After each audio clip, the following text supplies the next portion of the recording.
Faith can move mountains. Faith can do the impossible. Siyempre, yan ay kakayanan, kapangyarihan ng Diyos. Siya lang talagang dahilan. Pero ang sinasabi natin, ang ating pananampalataya, ang parang push button na nagpapa-activate ng kapangyarihan ng Diyos na yan sa buhay natin. At ang Biblia ay may iba't ibang pahayag tungkol dyan. Katulad ng Matthew 21 verse 22. Whatever you ask in prayer, if you have faith, it will be given you. Hebrews 11 verse 1. Faith is that assurance of all things hoped for. Mark 9:23. Nothing is impossible for someone who believes. That is the power of faith, the power of belief. On the other hand, narinig naman natin ngayon sa ating mabuting balita, ang werpa ng hindi pagsampalataya. Akalain mo yun, si Kristo. Hindi nakagawa ng milagro dahil sa hindi pagsampalataya ng mga tao. Alam po ninyo, habang pinagninilayan ko ito, bigla ko lang naisip, hindi kaya ito ang dahilan kung bakit parang wala na tayong milagro ngayong nararanasan? Hindi kaya ang dahilan ay dahil kulang na? O wala na tayong pananampalataya sa ating Diyos na makapangyarihan, kaya wala na tayong mga milagrong naranasan? Kasi personally, wala akong makitang dahilan, kung bakit yung mga himala sa Biblia ay hindi na natin nararanasan ngayon. Hindi nga ba't ang Diyos is the same yesterday, today, and forever? Hindi nga ba't ang ating Panginoon, ibinigay niya rin sa kanyang mga alagad ang kapangyarihan, kasabay ng pangakong, I will be with you always until the end of time. Kaya nga sa Acts of the Apostles, mapapansin po ninyo, ang mga alagad, kahit wala na physically bilang tao si Kristo sa mundo, nakagawa pa rin ng milagro. Katulad ng mga dating ginawang milagro ni Kristo. Kasi dapat tuloy-tuloy yun At yun naman ang ipinangako ng ating Panginoon. Ang tanong, bakit parang wala nang nangyayaring milagro ngayon? Don't you notice it? I kept on saying, parang, kasi parang lang. Dahil sa totoo lang, meron pa kahit sa kasalukuyan. Akala mo lang walang himala, pero meron. Ako lang Huwag na natin pag-usapan kayo o ang iba, ako na lang. Napagnilayan ko ito. Habang nagninilay ako sa ganyang tanong, Lord, bakit nga ba? Parang wala nang himala ngayon. Suddenly, fruits of prayer, biglang sinabi sa akin ng Panginoon, ilang beses ka na ba ring napunta sa may sakit na akala mo talaga mamamatay na? Tinugtungan ko ang buhay. Di ba himala yun? Ay, oo nga, At si Chloe, oo nga. Alam niyo si Chloe, nung mapunta ako kanina, nagsimba yung kanyang pamilya. Sa Malolos, awang-awa ako dun sa bata, malaki ang tiyan, matamlay, naninilaw, may diferensya sa atay. In fact, ang kanyang pamilya, nag-inquire na, may passport na nga si Chloe, papuntang Taiwan, ili-liver transplant na siya.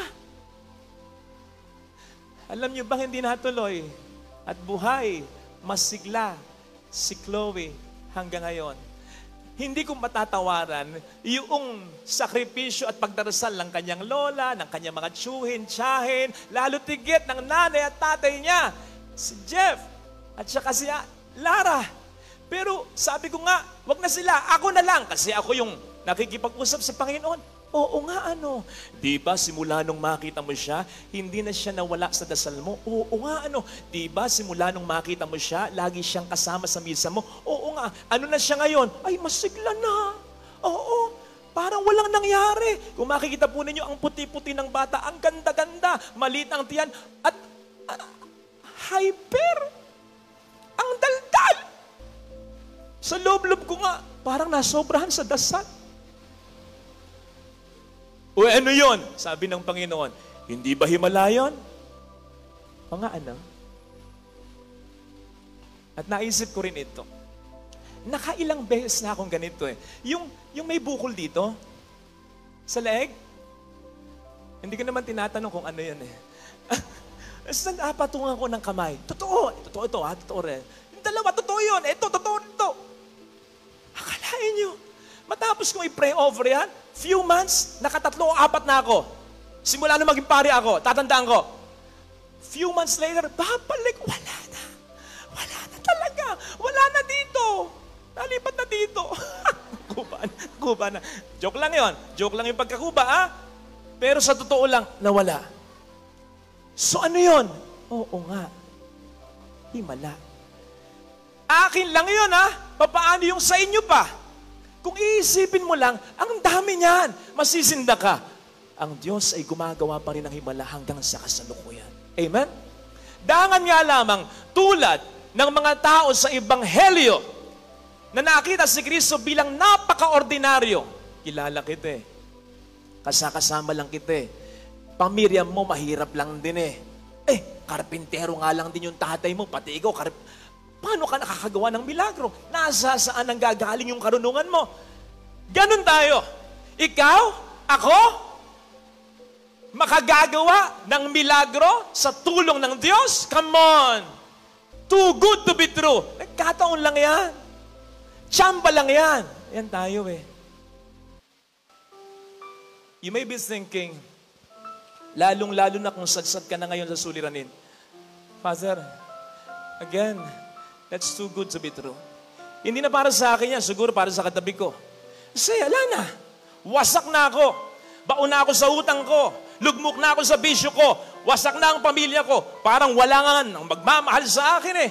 Wala nang tumitingin sa akin. Wala nang nagpapahalaga. Hanggang dito na lamang ako. Wala nang mararating ang buhay ko. Okay? Pero ito ang sasabihin ko sa iyo. Kung naayos ng Diyos ang mundong ito, out of nothing, nang wala siyang pinasimulan. Kung naayos ng Diyos ang mundong ito, out of nothing, nang walang tulong ng kahit sino o kahit ano, kapatid, mas kayang-kaya niyang ayusin ang buhay mo, lalong-lalo na kung may pasisimulan siya kahit papaano. At yan ay ang pananampalataya mo. Give God something to work with. Give God something to put on His finger. Give God something to start with. Your faith. Kapatid, ang dami nang nangyaring milagro sa buhay mo. Look back, try to look back. Yung mga milagro ngayon, in fact, yung simpleng pagising mo, kaninang umaga, yung pagpunta mo dito nang safe ka, yung bukas, may negosyo ka pa rin, may trabaho ka pa rin, ang dami mo ng problemang nalampasan, lahat ng yan ay mga milagro. Hindi mo hiningi yan. Hindi ka conscious dyan. Hindi ka aware dyan. Kusang ibinigay ng Diyos sa'yo at patuloy na ibinibigay ng Diyos sa'yo mga milagrong yan. Hindi mo alam. Yun pa kayang milagro na conscious ka. Yun pa kayang milagro na buong puso mong hihilingin sa Kanya. Pagalingin mo ako. Iayos mo ang buhay ko. Gusto ko nang makalipas ang problemang ito. Yun pa kaya ang hindi niya ibigay sa'yo. Lalong-lalo na kung solid ang pananampalataya mo. Ito sana mga kapatid, ay pagdasal natin sa misang ito. At tulad ng sabi ko noong nakaraang linggo, sana hindi nyo nakalimutan ito. Kahit gaano kaliit ang pananampalataya mo, wala ng lahat, wag lang yan. Kasi yan ang pagsisimula ng Panginoon ng marami pang mga himala at magandang mangyayari sa iyong buhay. Ikaw ang bida sa buhay mo, nag-iisa ka sa mundong ito, mahal na mahal ka ng Diyos. Hindi niya pababayang magtapos sa problema ang buhay mo. Basta manampalataya ka sa Kanya. Laban. Kapit lang. Kung ikaw ngayon nanonood ng pelikula at telenovela na aargabyado yung bida, ano sinasabi mo? Nasa Kanya ang huling halakak siya ang bida. Marunong ka pa sa direktor, sasabihin pa natin sa iba. May conflict lang, may problema lang para gumanda yung storya, pero sa huli, okay pa rin yan. May saving factor pa rin para sa bida. Kapatid, ikaw ang bida sa buhay mo. Nag-iisa ka sa mundong ito. Mahal na mahal ka ng Diyos. Kilala niyo si Abraham Lincoln? Si Abraham Lincoln, nawala ng trabaho taong 1832. Natalo din siya sa lehislatura taong ito. 1833, nalugi ang business niya. 1835, namatay ang kanyang mahal na asawa. 1836, nagka-nervous breakdown siya. 1838, natalo sa pagiging Speaker of the State ng Amerika. 1843 at 1848, natalo sa Kongreso.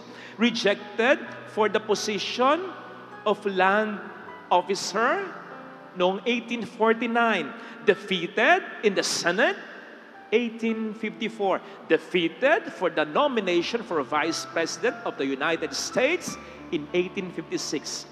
Defeated again in 1858. Akalain yun, puro period 2 eh. Pero in 1860, siya ang naging presidente ng Amerika.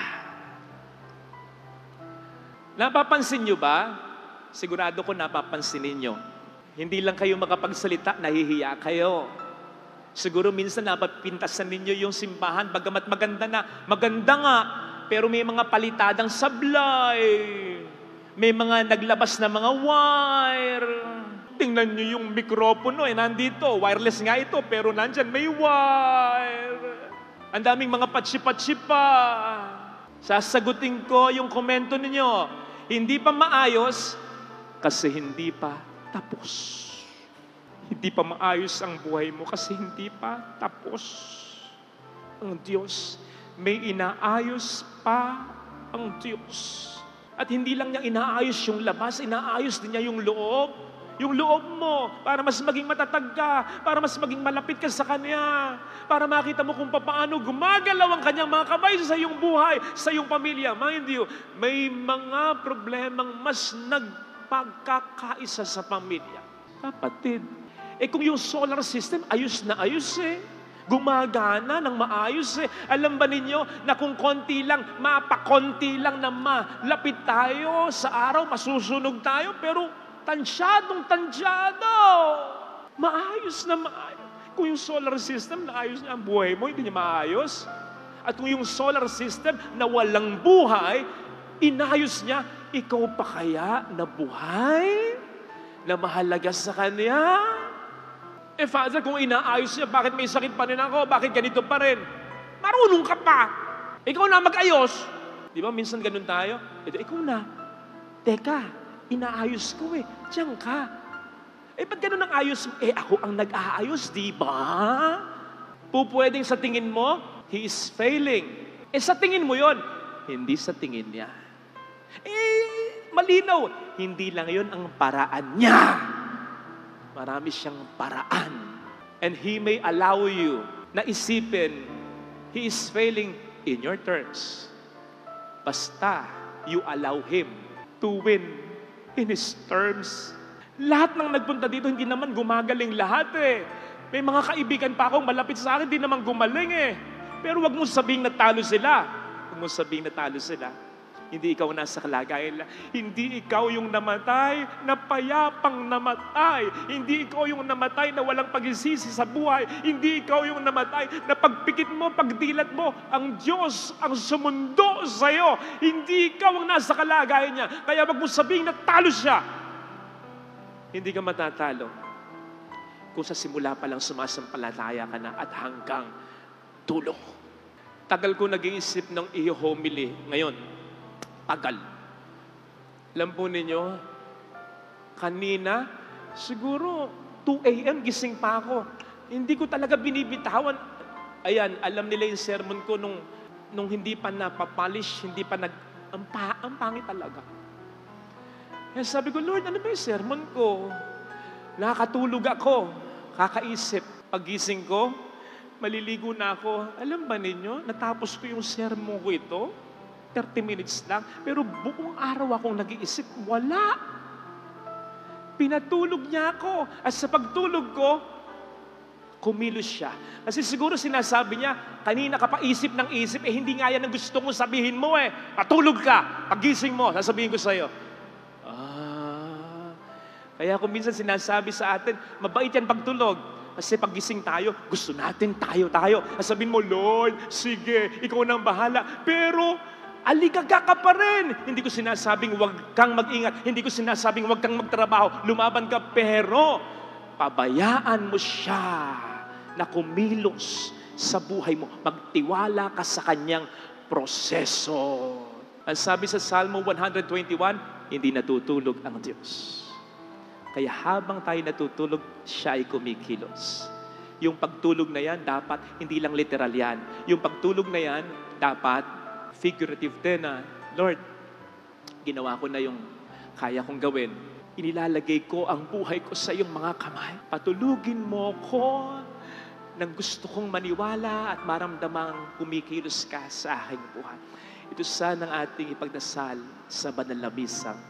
Hindi nga ba't iba naman talaga ang kaligayahan nung nagbibigay ka kaysa ikaw ang binibigyan, yung tumutulong ka kaysa ikaw yung tinutulungan, yung nagpapatawad ka na lang, yung nag-move on ka na lang kaysa nagkikimkim ka ng galit sa puso mo, yung ikaw ang naglilingkod kaysa sa ikaw yung pinaglilingkuran, yung ikaw yung nagpapakabuting tao kaysa sa nananatili ka sa kasalanan.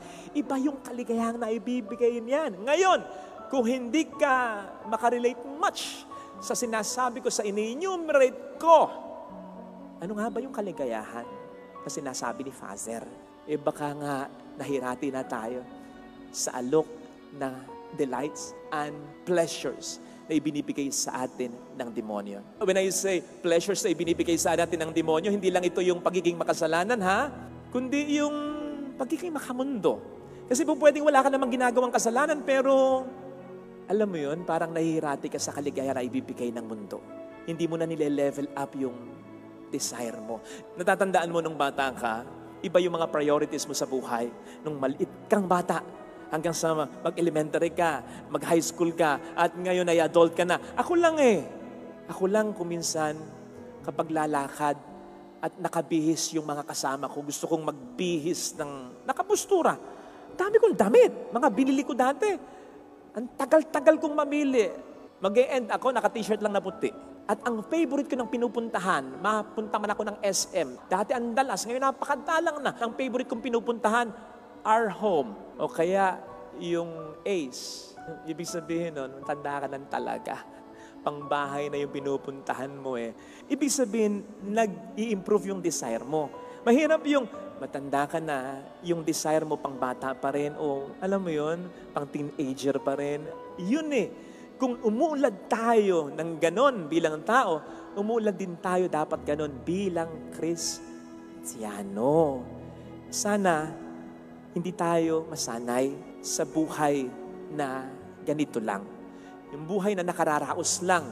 Kahit na hindi kayo gumagawa ng malalaking kasalanan o karumal-dumal na kasalanan. Kasi tandaan mo na ang buhay na gusto ng Diyos para sa atin ay buhay na ganap at kasaya-saya.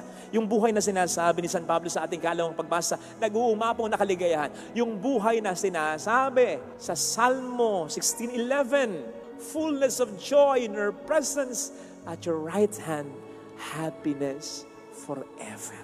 Sana huwag tayong makontento ng ganyan na lang. Kasi habang tayo nabubuhay sa mundo, may plano at may plano ang Diyos para sa atin. At sigurado ko kaakibat ng mga magagandang planong yan ay yung mas maging masaya pa tayo sa buhay na makakamit lamang natin talaga kung tayo magkakaroon ng malalim na relasyon sa Kanya. Sino po dito ang malungkot? Dahil sa problema sa pamilya, sa negosyo, sa trabaho, sa isang taong mahalaga, sa kalusugan, sa pera, sa kabuhayan. While normal lang namang malungkot, sana ito'y sandali lang. Sana ito'y kaunting panahon lang. Yung kalungkutan, pansamantala lamang. Sapagkat saan ba galing ang kalungkutan? Sa demonyo, sa mundo, sa kasalanan. In the end, only three things will last: faith, hope, and love. Wala dyan ng kasalanan. Wala dyan ng kalungkutan. At yan ang dapat na panghugutan natin ng lakas ng kalooban. Ang kagalakan, pangmatagalan, pangwalang hanggan. Ang kalungkutan, pansamantala lang. At dapat nating panatilihin yan na talagang pansamantala lamang. Depende lang talaga kung ang kalungkutan at kung ang takot ay ating mas papaboran. At wala tayong ibang masasaktan kundi ang Diyos pag nagkaganyan. Hindi yung mga tao, hindi yung asawa mo, hindi yung kapatid mo, hindi yung anak mo, hindi yung kaibigan mo, hindi yung doktor, hindi yung taong nagmamalasakit sa'yo na nagsasabing huwag kang matakot, huwag kang malungkot. Hindi naman sila yung talagang masasaktan kapag tayo nagpatuloy sa takot at lungkot. In as much as palagay ko sila rin naman ay natatakot at nalulungkot. Ayaw lang nilang ipahalata sa atin sapagkat gusto nila tayong bigyan ng lakas ng loob. Natatakot din sila kung minsan, nalulungkot din sila minsan. Kasi yung sinasabi nila sa atin, huwag kang matakot, huwag kang malungkot, wala namang silang maibibigay na konkretong assurance na pagkatapos ng lahat ng ito ay may maganda pa rin mangyayari sa atin. Siya na nagsabi sa atin, huwag tayong matakot ng ilang beses pa. Siya na nagsabi sa atin na huwag tayong mag-alala.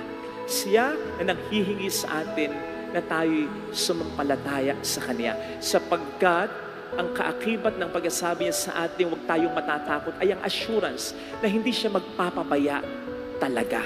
Ang nangyayari kasi, binabaligtad natin yung realidad. Yung takot at lungkot natin ang mas ginagawa nating permanente. At hindi yung pananampalataya natin sa Diyos na nagsasabi sa ating, huwag tayong matakot sapagkat ang ibig sabihin nito ay meron pang magandang mangyayari. Ang mas pinangahawakan natin ay ang takot at lungkot natin at hindi ang pananampalataya natin. Ang mas pinangahawakan natin ay yung sinasabi ng Diablo sa atin at hindi ang totoong sinabi na ng Panginoon sa atin at napatunayan na niya sa atin. Hindi na po natin kailangan pag-usapan kung kasalanan ba ito.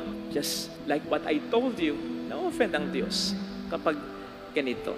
One thing ang sasabihin ko, hindi tayo ililid sa mga magandang pangyayari ng lungkot at takot na ito. Sapagkat yung pagkalungkot natin sa naranasan nating hindi maganda at sa pagkatakot natin sa pwede pa nating maranasang hindi maganda na pinaglalaro natin sa ating isipan talaga. Yan ang magkukublis sa atin. Yan ang maghaharang sa atin sa magaganda pang plano ng Diyos para sa atin. Sabi nga, yung mga magagandang plano ng Diyos para sa atin ay nasa mga likod ng lungkot at takot na ibinapalandra ng demonyo sa atin. Kaya sana, paglabanan natin ang ating lungkot, paglabanan natin ang ating takot. Sa una lang makakasabayan sa atin, kahit na pairalin natin ang pananampalataya natin, kahit na ang piliin natin ay maging masaya pa rin tayo sa buhay, sasabay pa rin, yes, ang lungkot at takot. Pero dahil na hindi ito permanente, mapapagod at mapapagod din ito. Mawawala at mawawala din ito. Ma-overcome at ma-overcome din ito ng pananampalataya natin sa ating Panginoong Jesucristo. Basta huwag tayong padala sa lungkot at takot sapagkat iyon ang mas nakalulungkot at mas nakatatakot. Because we will make our fear and sadness more permanent than the joy we can still experience in Jesus. Paniwalaan natin, ang lungkot at kapighatiang naramdaman natin ngayon ay sandali lamang. Sa oras ng pairalin natin sa ating buhay ay ang pananampalataya natin sa Diyos na nagsabi sa atin na hindi niya tayo pababayaan. Pwedeng magpatuloy ang sakit, pwedeng magpatuloy ang hindi magagandang pangyayari. Pero sa oras na ilagay natin ang ating buhay sa kamay nang nagsabi sa ating hindi niya tayo pababayaan, pwede tayong hindi panghinaan ng kalooban, lalo pat nakasisigurado tayo na siya ay tutupad sa kanyang pangakong binitawan. Kamakailan ay may nagpadala sa aking sulat. Nadudurog ang puso ko dito. Ito'y galing sa isang babae na kinasal ko. 1 taon pa lang yata. Sa kanyang boyfriend ng 14 years. Akalain mong napakasad naman sa sulat. Bigla daw nawalan ng feelings para sa kanya ang mister niya. Wala naman daw silang malaking problema. Binibigyan naman daw niya ng laya ang mister niya. At sinabi niya, ano ba ang problema sa akin? Come on, tell me. Ayusin natin. Wala. Basta ganun lang, fall out of love na. Akalain mong may ganun pala? Buti pa nga itong halaman na ito Ayan, natutuyo-tuyo na. Sa Miyerkules, iba na naman yan. Nakaprogram na, may kapalit na yan. Hindi ganun ang tao Yung taong very caring sa'yo, hindi lang ito sa pagitan ng mag-asawa, ha? Sa pagitan din ng magkapatid na maganda ang pakikisama. Sa pagitan din ng mag-ama o mag-ina. Sa pagitan ng magkakaibigan na maganda ang samahan. Aba, ina-expect mo, yan ay pang matagalan, pang walang hanggan. Tapos, shutdown na lang. Sakit na yan. Kasi hindi mo ina-expect yan eh. Hindi mo rin pinaplano yan. At gugustuhin mo bang i-plan yan? Sige nga! Magpapakasal ka ba sa pinakamamahal mo at sa tingin mo yung nagmamahal sa'yo nang may plan B ka? Plan B ko to pag niloko mo ako. Wala.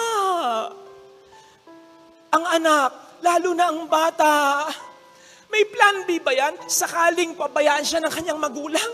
May plan B ba ang bata sakaling maghiwalay, isipin ng kanilang mga magulang, hindi sila kundi ang mga sarili nila? Wala. Kaya ang kawawa, hindi naman yung naghiwalay, kundi sila. Mahal na mahal mo ang mga anak mo, sobra-sobra. Hanggang ngayon binibigay mo. Paano kung dumating yung pagkakataon na magkasakit ka at pabayaan ka? Na magpasapasahan sila sa kung sino para sa iyo ang gagasta at mag-aalaga. Ha? May plan B ka? Wala. Kasi ayaw mo namang iplano yan, di ba? Kaya nga yung sumulat sa akin, alam po ba ninyo? Sa sulat niya, 9 months na yata. Hanggang ngayon, nasa bahay pa siya, apartment na pinagsimulan nilang mag-asawa. Kahit na hinahatak na siya ng kanyang pamilya, anak, tara na, tara na. Nandun pa rin siya, bakit? Hinihintay pa rin niya, sakaling bumalik sana ang mister niya. Pangalawa, hindi niya alam ang gagawin niya kasi wala yun sa plano niya. Kaya pwede ba, kapatid, lahat naman tayo naghahangad dito ng maganda at mabuti para sa ating kapwa, lalo na para sa ating pamilya. Lahat tayo dito nakapagsimula na. Lahat tayo dito may effort na. At lahat para sa atin ay umaasa na. Huwag tayong mangiwan sa ere. Huwag. Ang lagi mong motibasyon ay ang Panginoon. Kasama lagi ang Panginoon. Lagi kang magdarasal, isusurrender mo ang lahat sa Kanya. I-report mo ang lahat ng magaganda, pati ang mga pangit. Isama mo sa plano siya sapagkat in the first place, siya naman ang nagsabi sa iyo, mahalin mo ang taong yan, buong buhay mo, pakasalan mo. Siya naman nag-inspire sa iyo, ito ang pangarap mo para sa mga magulang mo, gawin mo. Siya naman ang nagsabi sa iyo, iayos mo ang buhay ng mga anak mo, itaguyod mo. Siya naman nagsabi sa iyo, tulungan mo ang kapatid mo. Siya! At sinasabi sa Bible, kung siya ang nagpunla sa isip at sa puso mo, isiguraduhin niya na magkakaroon ito ng bunga. Basta huwag kang bibitaw. Sinasabi sa ating unang pagbasa, hindi sasayangin ng Panginoon lahat ng pagod mo. Ibe-bless niya ito. Basta lagi siyang kasama sa iyong plano at lagi mong iisipin, dahil ang Diyos ang iyong motibasyon, ano bang utos ng Panginoon? Yung nasa Ebanghelyo ngayon, maging lingkod ka muna, maging huli ka muna, bago ikaw sila muna. O hindi ba yan naman ang una mong motibasyon? Hindi ang sarili mo, kundi ang mga mahal mo. Huwag kang magbabago. Sapagkat sinisigurado ko sa iyo, mabibless yung efforts mo.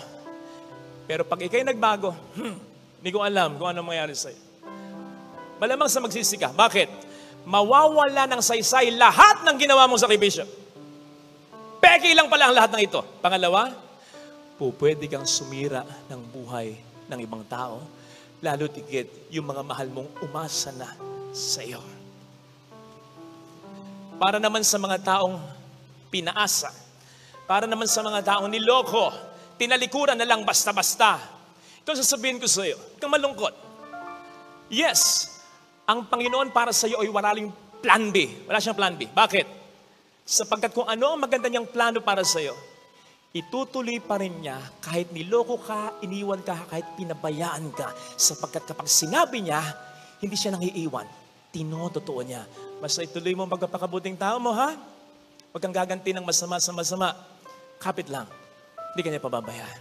Lagyan natin. Marami kong mga nagawang kasalanan, mga kapalpakan, which have made me undeserving of all this. Yes, Pero alam ng Panginoon na ako'y nagsisi. Alam ng Panginoon na seryoso ang aking pagbabago. While I may be experiencing some of the consequence of all my shortcomings and sins in the past, in the present, kung papaano ko ginagamit ng Panginoon ngayon, ay patunay na pinatawad na ako ng Panginoon. Kaya mga kapatid, huwag tayong mag-alala, gaano man kalaki ang ating pagkakasala. Lalo pat ikinukumpisan natin sa Panginoon at tayo nagsisisi ng talaga. Yes, while there may be consequences of our sins, hindi ito punishments. These are just consequences. So, ibig sabihin, kakampi natin ng Diyos, and these consequences will end. Hindi naman po pwedeng nakagawa ka ng malaking pagkakasala at nagsisi ka, doon na mag-e-end.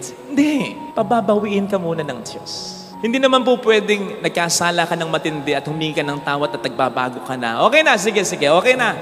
Kukunin na kita. Okay, wala nang mangyayaring maganda sa buhay mo. Hindi. Ang ibig sabihin ng nagkasala ka ng matindi at nagbago ka na, hindi mo pa naaawit sa punto ng buhay mo yung pinakamagandang awit na pwede mong awitin. Hindi mo pa nasusulat sa punto ng buhay mo yung pinakamagandang libro ng buhay mo na pwede mong sulatin. You have not yet lived the best time of your life. Kahit sa basketball may share ko sa inyo Game namin, I think it was last week. Meron kaming Paralympics. Malolos Priest versus Parañaque Priest. Crucial minutes. Isa lang yata ang lamang namin or ganunan kami ng Parañaque. Naglapot ako. Dami kong turnovers. Tapos yung 2 free throw. Nalalamang kami sana ng 3. Isa lang yung lamang namin. Hindi ko pa na-pass. Talagang panlabas. Talagang pwedeng sabihin ni Coach Jigs. Magaling naming Coach Father Chico Gracia. Ay, Vidal, lumabas ka! Naglalapot ka! Sorry. Hindi naman ako nilabas. So, ibig sabihin, pinatawad ako kahit paano. Aba, crucial seconds, crucial minutes. Pinasa sa akin yung bola. Dinibol ko. Pero habang dinidribble ko towards the goal, yung demonyo, si Taneng, di mo ma-shoot yan. Ilang beses ka nagmintis. Ako, huwag mo i-shoot ka. And then, sinut ko pa rin. Na-shoot. May kasama pang foul! Tapos, nung habang hawak ko yung bola for free throw, si Taneng, hindi ka naman nakakashoot ng free throw. Kailan ka nakashoot ng free throw? Sige nga. Kwadrado kamay mo, Fidel. Kwadrado. Hindi mo ma-shoot yan. Sige. Shoot. Alam po ninyo, kaya ako kinukwento to. Ngayon lang nangyari ito. Yung ako ang isa sa nagpanalo, ngayon lang talaga nangyari ito. Di ako nakatulog pagkatapos.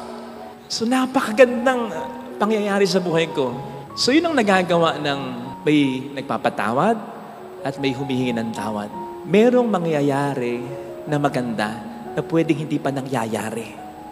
O sige nga, kung walang nagpatawad o tsaka humingi ng tawad, may mababasa pa tayong ebanghelyo ayon kay San Mateo na isang publikano? Wala. Kung walang nagpatawad na Diyos at walang humingi ng tawad, magiging pinuno pa rin ba ng simbahang itinatag ni Kristo si Pedro na nagtatuwag sa Panginoon ng makadatlo? Kung walang nagpatawad na Diyos at walang humingi ng tawad, sige nga, meron ba tayong mga santo, unang-una mga disipulo, magkakaroon ba ng malawak na pagkakakilala ng Kristyanismo? Itandaan natin, di ba? Lahat ng santo naging makasalanan din naman. And not to mention yung batayan ng ating pinagninilayan ng ating first reading. Yung sinabi ni St. Paul na mapalad ang tao na ang kasalanan ay nililimutan ng Panginoon. Alam niyo kung ano batayan nito? Ang batayan nito ay yung sinabi ni David. Alam natin kung ano ang naging kasalanan ni David. Di ba? Antindi. Nangalo niya siya. At dahil sa pangangalo niya, nakapagpapatay pa siya. Yung asawa ni Bathsheba. Grabe. Pero humingi siya ng tawad sa Diyos at pinatawad siya. Kung wala bang nagpatawad na Diyos at walang humingi ng tawad, magiging magaling ba siyang hari? Napakarami nating mga pinagninilayan ngayon, lalong-lalo na mga salmo, galing sa sulat at galing sa mga salita ni Haring David. At mayroon bang magiging hari na ang sasabihin pa ng Diyos patungkol kay Haring David? Yung puso ni David ay patterned sa puso niya. Pero nagkasala. Si David, nakita po ninyo, yun ang nagagawa ng Diyos na nagpapatawad at ganun din kapag ang tao ay humihingi ng tawad. Maraming mangyayari na maganda na pwedeng hindi na mangyari kung walang magpapatawad at hihingi ng tawad. Kaya sa ating relasyon sa Diyos, mga kapatid, kapag nire-remind tayo ng demonyo as regards our past. O di ba, ikaw ang sumira sa pamilya mo. O di ba, ikaw ang dahilan kung bakit may sakit ka ngayon. O di ba, nagpabaya ka kaya hanggang diyan ka na lang. Whenever the devil is reminding us of our past, let us not listen. Lalong-lalo na kung nakapagsisisi naman tayo at nag-move on na tayo. Kung kikibuin natin siya, sige. Pero ang sabihin mo sa kanya, oo, alam ko yan, totoo yan. Pero ang mas totoo dyan ay pinatawad na ako ng Panginoon sa mga kasalanan kong yan. And then, tell Him of your future. Makababawi ako, makababangon ako, makahihingi ako ng tawad, mapapatawad ako, maayos ko ang buhay ko, maitutuwid ko ang mga likuli kong linyang ginawa ko, makaaahon ako. Siyempre, kukontrahin niya yan. Sabihin niya, hindi totoo yan, nandiyan ka na lang. Kung kakausapin mo pa rin siya, sabihin mo sa kanya, anong alam mo sa mangyayari sa buhay ko? Hindi ko sinuko sa iyong mga kamay ang buhay ko. Sinuko ko sa Diyos.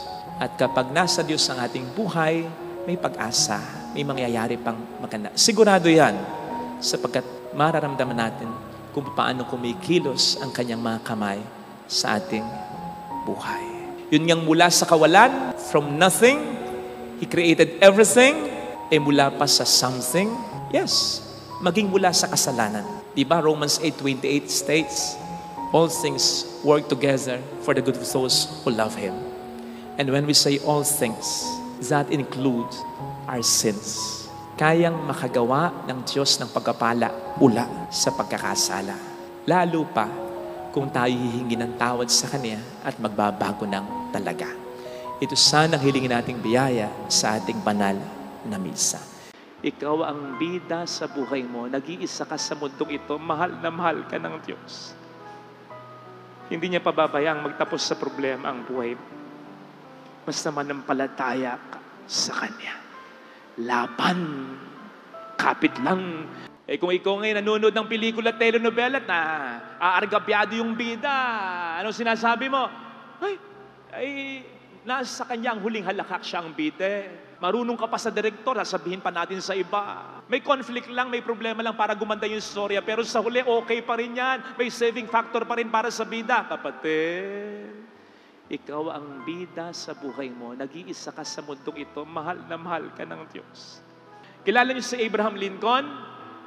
Si Abraham Lincoln, nawala ng trabaho taong 1832. Natalo din siya sa lehislatura taong ito. 1833, nalugi ang business niya. 1835, namatay ang kanyang mahal na asawa. 1836, nagka-nervous breakdown siya. 1838, natalo sa pagiging Speaker of the State ng Amerika. 1843 at 1848, natalo sa Kongreso. Rejected for the position of land officer noong 1849. Defeated in the Senate, 1854. Defeated for the nomination for Vice President of the United States in 1856. Defeated again in 1858. Akalain yun, puro period 2 eh. Pero in 1860, siya ang naging presidente ng Amerika. Napapansin nyo ba? Sigurado ko napapansin ninyo. Hindi lang kayo makapagsalita, nahihiya kayo. Siguro minsan napapintasan ninyo yung simbahan, bagamat maganda nga, pero may mga palitadang sablay. May mga naglabas na mga wire. Tingnan nyo yung mikropono, nandito. Wireless nga ito, pero nandyan may wire. Ang daming mga patsi-patsi pa. Sasagutin ko yung komento ninyo. Hindi pa maayos kasi hindi pa tapos. Hindi pa maayos ang buhay mo kasi hindi pa tapos. Ang Diyos, may inaayos pa ang Diyos. At hindi lang niya inaayos yung labas, inaayos din niya yung loob. Yung loob mo, para mas maging matatag ka, para mas maging malapit ka sa Kanya, para makita mo kung paano gumagalaw ang Kanyang mga kamay sa iyong buhay, sa iyong pamilya. Mind you, may mga problemang mas nagpagkakaisa sa pamilya. Kapatid, kung yung solar system, ayos na ayos Gumagana ng maayos eh. Alam ba ninyo na kung konti lang, mapakonti lang na malapit tayo sa araw, masusunog tayo, pero tansyadong tansyado. Maayos na maayos. Kung yung solar system, naayos niya ang buhay mo, hindi niya maayos. At kung yung solar system na walang buhay, inayos niya, ikaw pa kaya na buhay? Na mahalaga sa Kanya? Father, kung inaayos niya, bakit may sakit pa rin ako? Bakit ganito pa rin? Marunong ka pa. Ikaw na mag-ayos. Di ba, minsan ganun tayo? Ikaw na. Teka, inaayos ko eh. Diyan ka. Ba't ganun ang ayos? Ako ang nag-aayos, di ba? Pupwedeng sa tingin mo, He is failing. Sa tingin mo yon, hindi sa tingin niya. Malinaw. Hindi lang yon ang paraan niya. Marami siyang paraan. And He may allow you na isipin, He is failing in your terms. Basta you allow Him to win in His terms. Lahat ng nagpunta dito, hindi naman gumagaling lahat eh. May mga kaibigan pa akong malapit sa akin, hindi naman gumaling eh. Pero wag mo sabihing natalo sila. Wag mo sabihing natalo sila. Hindi ikaw nasa kalagayan. Hindi ikaw yung namatay na payapang namatay. Hindi ikaw yung namatay na walang pagsisisi sa buhay. Hindi ikaw yung namatay na pagpikit mo, pagdilat mo, ang Diyos ang sumundo sa'yo. Hindi ikaw ang nasa kalagayan niya. Kaya wag mo sabihing natalo siya. Hindi ka matatalo kung sa simula pa lang sumasampalataya ka na at hanggang dulo. Tagal ko nag-iisip ng i-homily ngayon. Tagal. Alam po ninyo, kanina, siguro 2 a.m. gising pa ako. Hindi ko talaga binibitawan. Ayan, alam nila yung sermon ko nung hindi pa napapolish, hindi pa ang pangit talaga. Kaya sabi ko, Lord, ano ba yung sermon ko? Nakakatulog ako, kakaisip. Pagising ko, maliligo na ako. Alam ba ninyo, natapos ko yung sermon ko ito, 30 minutes lang, pero buong araw akong nag-iisip, wala.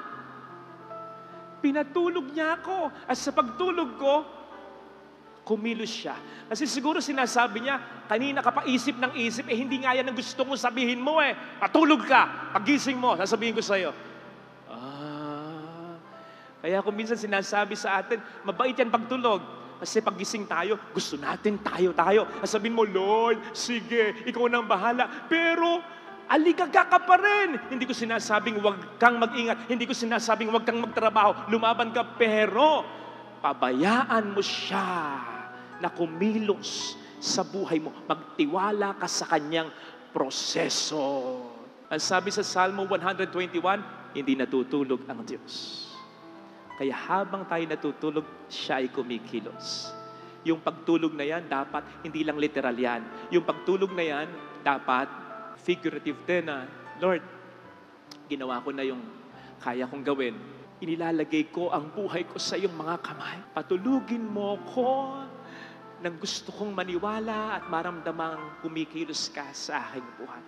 Ito sana ang ating ipagdasal sa banal na misa. Nagpapakabuti ka naman. Wala ka namang inaargabyadong tao. Pero bakit ang daming problema? Sana pala nagpakasama ka na lang. Sana pala nandaya ka na lang. Sana pala hindi ka na lang nagsisimba. Mahirap pa yung umaasa. Yun ang sasabihin sa iyo ng Diablo. Pero, sinong paniniwalaan mo? Yung Diablo na sinisiraan ang Diyos? O ang Diyos na sinasabi lamang naman sa iyo, sisirain ka ng Diablo. Tama yung slide kanina, may hawak-hawak na bata, si Satanas. Pero kaya pangit yun, simbolismo yun. Hindi ka aalagaan ng Diablo. Unti-unti niyang papapangitin ang buhay mo. Akala mo lang, hindi ka nahuli. Akala mo lang, okay pa yung buhay mo eh. Wala ka pang problema eh. Akala mo lang, wala ka pang sakit, marami ka pang pera. Akala mo lang yun. Pero pinapapangit ka na niya unti-unti. Pati ang pamilya mo. Ang ating Panginoong, ayan o, hawak-hawak yung tupa. Madungis yan. Naglalakad yan sa lupa lang. Mainit ang sikat ng araw. Mabaho yan, mapanghiyan. Parang yung ating buhay na batbat kung minsan ng paghihirap. Pero kapag ikaw ay tupa ng Panginoon, alaga ka. Yun yung kapayapaan eh. Hindi kinakailangang maganda ang mangyari. Lahat no. Ang kailangan mong maramdaman, nandyan siya sa lahat ng magiging pangyayari sa buhay mo. Again, sino ang paniniwalaan mo? Sana ang paniwalaan natin ay ang ating Panginoong nagsasabing, naparito ako upang bigyan ka ng buhay na ganap at kasiyasiya. Now, pwede mo sabihin, Father, gustuhin ko mang maniwala. Ang layo ngayon ng nararanasan ko sa buhay na ganap at kasiyasiya. Dami kong problema. Naintindihan kita. Pero sana intindihin mo rin ito. Bakit ba sa Biblia, tinawag ng Diyos si Abraham na Abraham? Ano ibig sabihin ng Abraham? Father of many nations. Kailan siya tinawag ng Diyos na Abraham, Father of many nations? Nung may anak na siya, wala pa. Super tanda na nilang mag-asawa, wala pang anak kahit isa, pero tinawag, Abraham. Abay, kung makikita mo nun si Abraham, makikipagkilala ka sa kanya, sasabihin ko, Father Fidel, pangalan mo. Alam ko, ibig sabihin ng Abraham, sasabihin niya, Abraham. Ay, ilan ng anak mo? Wala. Bakit nagpangalan ka ng ganyan? Sabihin ni Abraham, sabi ng Diyos, ito daw ang pangalan ko eh. See? Kahit anong sabihin mo, sabi ng Diyos, sinong pangalan ko eh.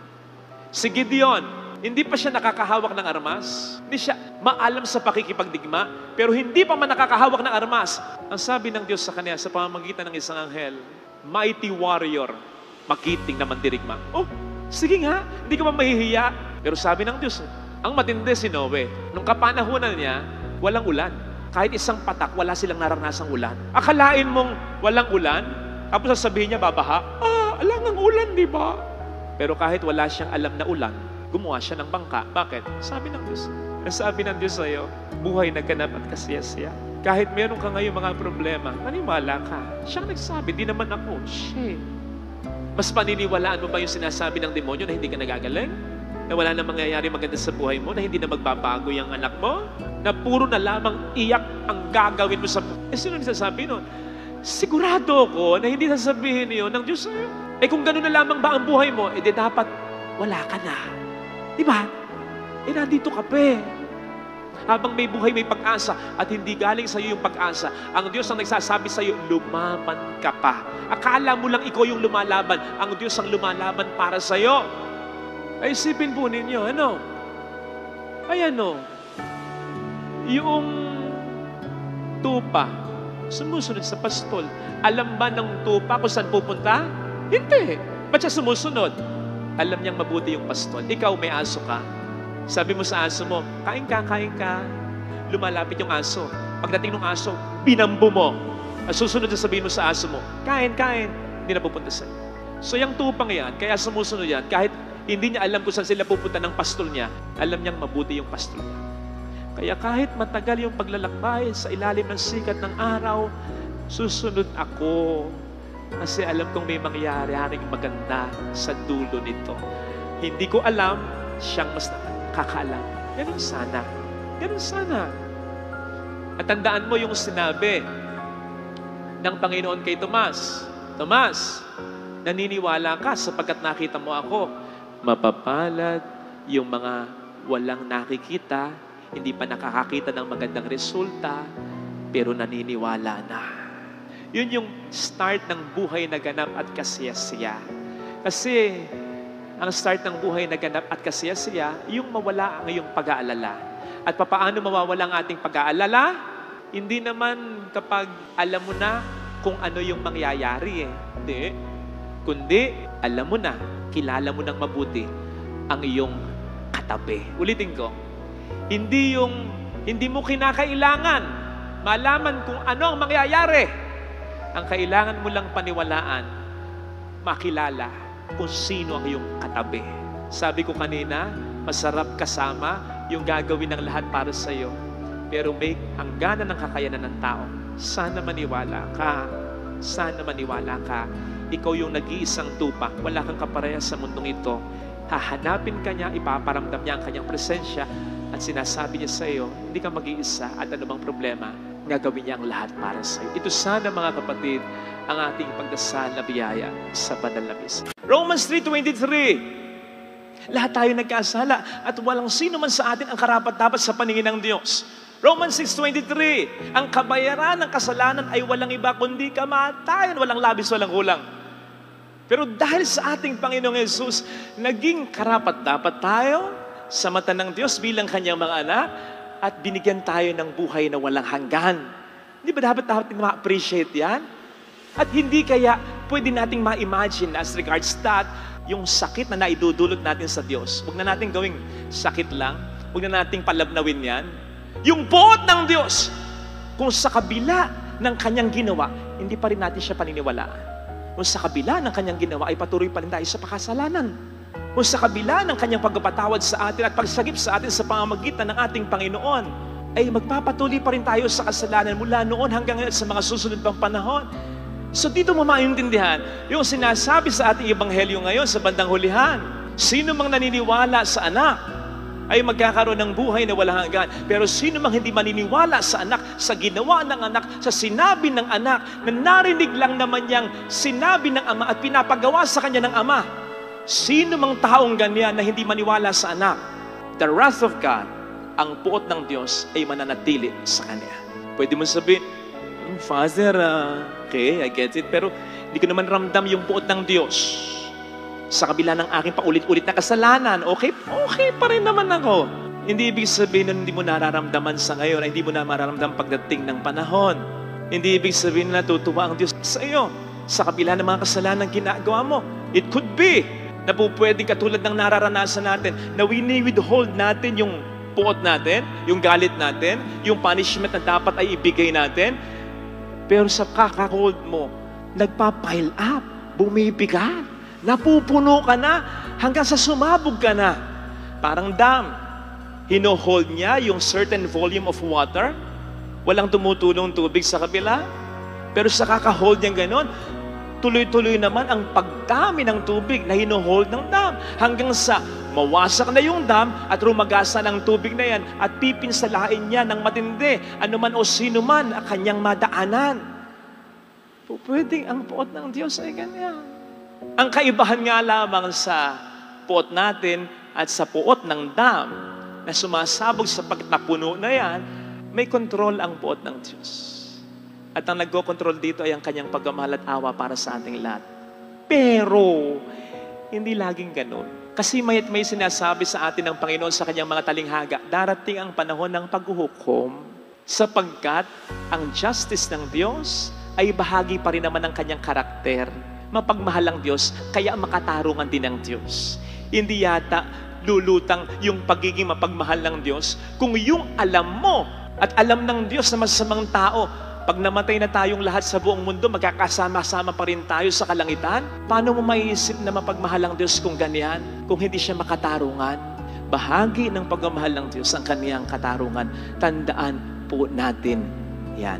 Kaya, huwag nating sasayangin ang pagmamahal at awa ng Diyos na yan.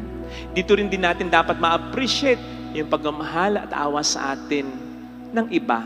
Lalo na mga taong sa kabila ng ating pagkakasala ay binibigyan tayo ng tsansa. Hindi naman tayo binibigyan ng tsansa dahil hindi sila nasaktan. Nasaktan sila, nasaktan ng Diyos. Pero hindi tayo pinarurusahan at pinapatawad pa rin tayo sapagkat sa kabila ng ating mga nagawa, ang pinaiiral pa rin nila ay ang kanilang pagmamahal at awa. So dapat, i-appreciate natin yan sa pamamagitan ng pag-iwas na muli sa pagkakasala. Pinatawad tayo para hindi na magkasala uli. Hindi para gumawa ng kasalanan uli. Tapos magtataka tayo kung bakit ang tao ay magbabago.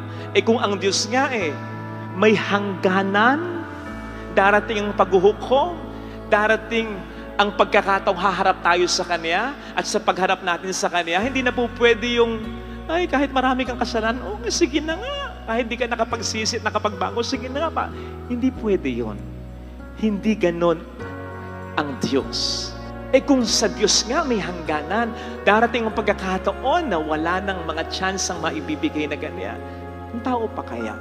Tapos magtataka ka kung bakit nagbago siya. Ikaw naman ang gumawa ng maraming dahilan para makapagbago siya. Sinasabi na naman niya sa iyo dati pa kung ano yung ayaw niya, kung bakit lagi mong ginagawa yung pang pinaka-ayaw niya. Tapos magtataka nga kung bakit nagbago siya. Tanga lang ba tayo talaga o talagang wala tayong pagpapahalaga sa mga taong sa kabila ng ating pagkakasala ay nagbibigay pa rin sa atin ng kanilang pagmamahal at awa. Huwag naman sana. Hindi man natin masuklian ang kanilang pagmamahal at awa, huwag naman nating abusuhin na lang. Sapagkat sa ating pag-aabuso, mas lumalaki ang ating kasalanan at mas nagkakapatong-patong ang puot na sa atin ay kanilang nararamdaman na magpapatinding lalo ng kaparusahan na ating mararanasan kung ang kasalanan ay hindi natin tatalikuran at pakisya. O sa misang ito, mga kapatid, i-appreciate natin yung puot ng Diyos. Sa papaanong paraan, isipin natin kahit yung mga simpleng kasalanan. Nasa kabila ng mga kasalanan ito, na minsan ay masasalitan pa ng mga seryosong kasalanan, buhay ka pa rin. May pamilya ka pa rin, nakararaos ka pa rin, may negosyo, may trabaho ka pa rin. Doon mo ma-appreciate yung pagmamahal at awa ng Diyos. Kung ma-appreciate mo at paniniwalaan mo yung puot na nararamdaman ng Diyos kapag nagkakasala tayo sa Kanya. At sana'y makita rin natin kung gaano tayo kamahal na mga taong sa atin ay mahalaga kung sa kabila ng ating mga pagkakamali sa kanila ay nandyan pa rin sila. Mas lalo natin sila sanang mahalin sapagkat iba yung pagmamahal na sa kabila ng ating mga nagawang pagkakasala ay tayo ay minamahal.